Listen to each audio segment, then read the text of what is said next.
ఇప్పటికే దేశంలోనే ఆంధ్రప్రదేశ్ స్థాయి లా అండ్ ఆర్డర్ లో చివరి స్థాయికి వచ్చింది.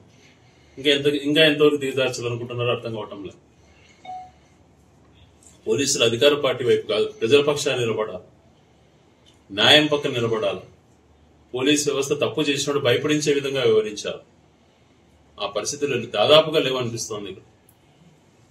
ఎందుకు ఇవి వస్తున్నాయి? ఇవన్నీ రివ్యూ చేసుకోవాలి, పై అధికారులు ఆలోచన చేసుకోవాలి. ఒక గవర్నమెంట్ భూములు దగ్గర నుంచి ప్రైవేట్ ఆస్తుల దగ్గర నుంచి దేనికి భద్రత లేనప్పుడు ఈ పరిస్థితి ఇలాగే కొనసాగితే చాలా తీవ్రమైనటువంటి పరిణామాలు వస్తాయి. సో ఈ కొత్తగా పాత రికార్డ్స్ తారుమారు చేసి ఇప్పుడు కొత్తగా ఎక్కించేటువంటి రికార్డ్స్ అన్ని కూడా నోటెడ్ అయి ఉంటే భవిష్యత్తులో ఎక్కడున్నా కూడా తప్పు చేసిన వాళ్ళు ఎక్కడికి పోయినా వాళ్ళ శిక్ష ఖచ్చితంగా ఉంటుంది వాళ్ళకు.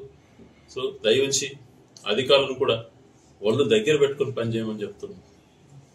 మంచి న్యాయం అనేది ఆలోచన చేయమంటున్నాం. మీ స్వల్ప ఆదాయాల కోసం దిగజారి వ్యవస్థను ఇది చేసి కుటుంబాలను నాశనం చేయకండి. మంచి పద్ధతులు అవలంబించండి. లేని పక్షంలో ఇవన్నీ కూడా ప్రశ్నించేవారు లేరు అన్నటువంటి రీతిలో మీరు ఏమైనా వివరిస్తుండొచ్చు. సో అన్ని కూడా రికార్డ్ అవుతున్నాయి. ఎవరైతే తప్పు చేసి ఇట్లాంటి చేస్తున్నారో వాళ్ళందరికీ కూడా ఖచ్చితంగా శిక్ష అన్నటువంటిది ఖచ్చితంగా ఉంటుందని కూడా తెలియజేస్తాం.